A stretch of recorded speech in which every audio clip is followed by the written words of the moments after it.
हजारो लोकांनी दर्शन करायला आलेले आहेत। तुमचे काय? आज सर्वप्रथम तर आषाढी एकादशी निमित्त सर्व विठ्ठल भक्तांना मी मनापासून शुभेच्छा देतो। आमचे जे वारकरी संप्रदाय आहे त्या सगळ्यांना मी आज आषाढी एकादशीच्या शुभेच्छा देतो। आमदार प्रकाशदादा सुर्वे आणि माझी आई ललिता सुर्वे यांच्या वतीने। आणि आज आपण 3000 महिला ह्या वॉर्ड क्रमांक 4 मधून मंगेश भाऊ पांगारे यांनी आज इथे गोवर्धन अनुक्षेत्र हे एस्कॉनचं एक या ठिकाणी प्रति वृंदावन असं आहे। या ठिकाणी आमच्या मतदारसंघातल्या महिलांना आज आषाढी एकादशी निमित्त इथे भगवान श्रीकृष्ण आणि राधेमा यांचं दर्शन घेण्यासाठी आज त्या ठिकाणी सगळ्या भाविकांना मंगेश भाऊ यांनी, मीनाताई यांनी आणि आमच्या सर्व शिवसेना शाखा क्रमांक 4च्या पदाधिकाऱ्यांनी सगळ्यांना या ठिकाणी घेऊन आलेले आहे। तिकडे तुम्ही आता काय सांगणार तुम्ही? सर्वप्रथम सर्व भक्तांना आषाढी एकादशीच्या निमित्ताने मी शुभेच्छा देते।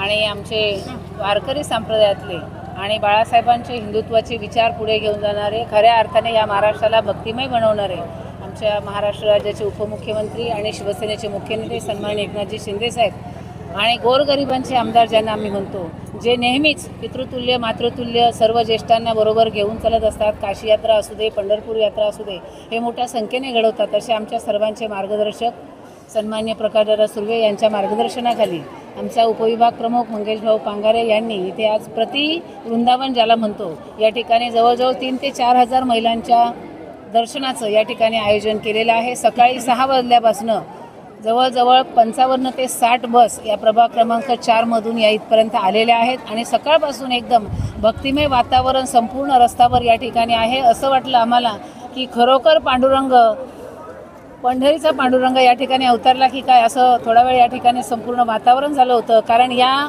फक्त हे महिलांचं नियोजन आयोजन नाही आहे, तर याच्यामध्ये वारकरी संप्रदायातले आपण बघितलं भक्तजन सगळे तल्लीन होऊन, राधेमावाले लोकसुद्धा, राधेश्यामवालेसुद्धा, त्याच्यानंतर ब्रह्मकुमारी, अशा सगळ्या वेगवेगळ्या जे लोक मानतात ज्या ज्या देवांना, त्या सगळ्यांनी याच्यामध्ये भाग घेतला आणि अशा उत्कृष्ट असं नियोजन आयोजन आमचा राज सुर्वेसुद्धा या ठिकाणी आलेला आहे, जो आपल्या वडिलांच्या पावलावर पाऊल देऊन या समाजाची सेवा करणारा एक होतकरू नेतृत्व।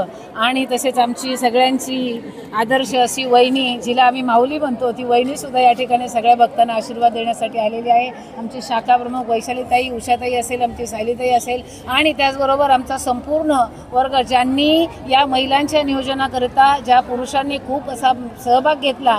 मंगेशने अतिशय चांगल्या पद्धतीचं नियोजन केलं, ते म्हणजे प्रत्येक बसमध्ये जेवणा खाण्याची रेलचेल तर आहेच आहे, सगळे उपवासाचे पदार्थ, पण त्याचबरोबर व्हॉलंटियर म्हणून 3-3, 4-4 पुरुषांवरती जी जबाबदारी दिली आणि अतिशय खेळत मिळत आम्ही या ठिकाणी भजन कीर्तन करत या ठिकाणी आलो। खूप आशीर्वाद आमच्या सगळ्यांचे मंगेशच्या पाठीशी आहेत। जसे आपले पक्षप्रमुख सन्माननीय एकनाथजी शिंदेसाहेब दादांचे आहेत, तसे आमच्या सगळ्या भगिनींचे आशीर्वाद त्याच्या पाठीशी येऊ दे, त्याच्या मनात असलेल्या सर्व इच्छा अपेक्षा पूर्ण होऊ दे, अशी मी पांडुरंगाच्या चरणी प्रार्थना करते। आणि त्याच्या निमित्ताने आम्हाला सुद्धा या वृंदावनाची सफर घडवली, दर्शन घडवलं, त्याबद्दल मी परत एकदा धन्यवाद करेन। रामकृष्ण हरी। आषाढी एकादशीच्या निमित्ताने सर्व आलेल्या या ठिकाणी माय माऊलींना, आमचे राजदादा, ललिताबाईंनी, मीनाताई पानवन, आमचे शाखा प्रमुख, सगळेच शिवसेनेचे कार्यकर्ते यांना मनापासून मी शुभेच्छा देतो।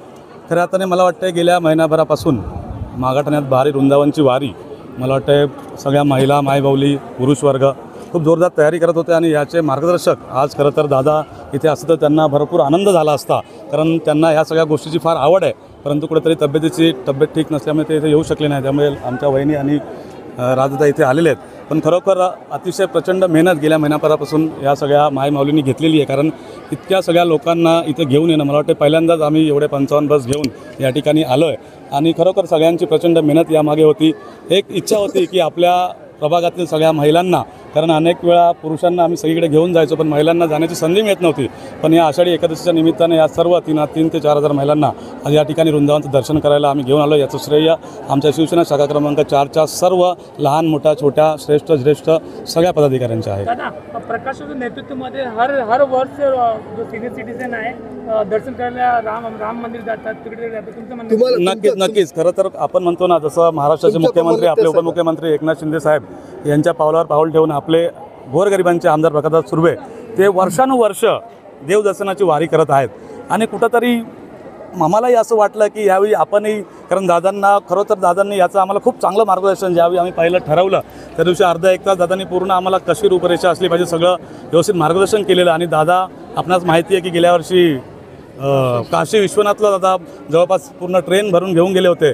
तर भक्तिमय वातावरण असो किंवा धार्मिक कार्य असो, यासाठी आपले आमदार हे नेहमी अग्रेसर असतात आणि कुठंतरी त्यांच्या पावलावर पाऊल ठेवून आम्ही कुठेतरी छोटासा खारीचा वाटा उचलण्याचा या ठिकाणी प्रयत्न तुम्ही केला. आज जो केला तुम्हाला कसा वाटत आहे? नाही, खूप आनंद वाटतोय. खरं तर ही वारी जी आहे ही एक आनंदासाठी होती. याच्यामागे कोणतंही राजकारण नाही, काही नाही. फक्त आपल्या प्रभागातील महिलांना, आपल्या प्रभागातील माय माऊलींना आनंद मिळाला पाहिजे या गोष्टीसाठी ही वारी आपण या ठिकाणी मुंबई काढली. महानगरपालिका इलेक्शनमध्ये दादाचा सगळा आशीर्वाद आहे का लोकांचा? बघा, त्या मुंबई महानगरपालिका इलेक्शनला अजून भरपूर वेळ आहे, त्याचं आपण नंतर बोलू.